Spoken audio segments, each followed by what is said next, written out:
So in this chapter, it's probably the most difficult chapter that we're going to cover this semester. Um, and what we're doing in this chapter is we're basically valuing the company and assessing the credit risk. The reason why this is the most difficult chapter, um,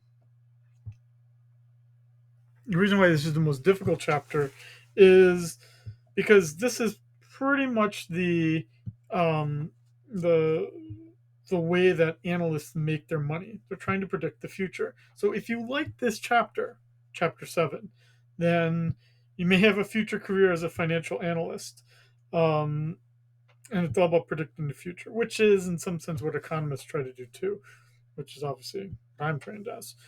Um, so how are we going to do that valuation process? In this chapter, we're going to do it with free cash flows and with earnings. What we're going to see is that current earnings are a little bit more useful than the current cash flows um, for assessing the future cash flows. And it's that future cash flows that gives the valuation to the firm. We'll get a bit of a discussion then too of the fair value and the price to earnings multiple. That'll give us a way to kind of think about what that firm would be worth to an investor.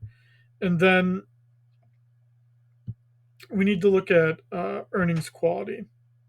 So, um, firms that are publicly listed um, release their earnings 4 times a year, and we want to understand well that reaction to the earnings announcements, and this gives us a way of understanding that what the earnings is. Um, since the analyst is always trying to predict the future, then one of the things that not only are they going to try to predict future earnings levels, they're also going to try to forecast the financial statement numbers, so across the balance sheet and the cash flows.